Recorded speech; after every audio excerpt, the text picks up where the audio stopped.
কাউকে মানসিক কষ্ট দিচ্ছেন, খুব যত্ন করে দিন যাতে কেউ টের না পায়। তবে নিজেকেও একটু তৈরি করে রাখবেন ভবিষ্যতের জন্য। যে কষ্টগুলো কাউকে দিচ্ছেন, দুনিয়াতে তার পুরোটা না হলেও মিনিমাম 1/3 ভোগ তো করেই যেতে হবে আপনাকে। গোলাকার এই পৃথিবীতে আপনার দেয়া কষ্টগুলো ঘুরে ফিরে কিন্তু আপনার কাছে একদিন না একদিন ফেরত আসবে।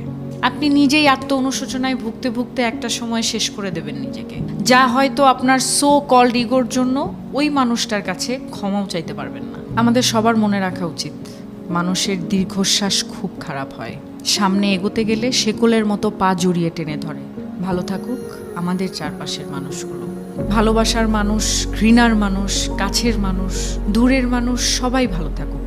অভিশাপ না দিলেও রুহের হায় বলে একটা কথা আছে, যাকে রিভেঞ্জ অফ নেচার বলে, যেটা আমাদের বিশ্বাস করতেই হবে। প্রকৃতি কিছু ভোলে না, সময়ের ব্যবধান মাত্র।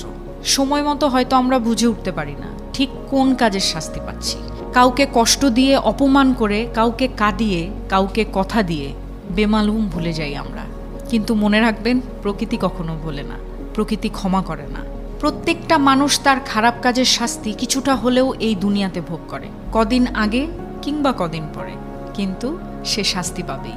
এমনকি এই মুহূর্তে আপনি যার সাথে ইচ্ছাকৃত অন্যায় করে নিজেকে জয়ী ভেবে বেশ ফুরফুরে মেজাজে আছেন, মনের আনন্দে ঘুরে বেড়াচ্ছেন, অপর পাশে সে হয়তো প্রতিবাদ করবে না, কিন্তু তার নীরবতা, কষ্ট থেকে আসা দীর্ঘশ্বাস আপনার সাথে বোঝাপড়াটা সঠিক সময়ে করে নেবে।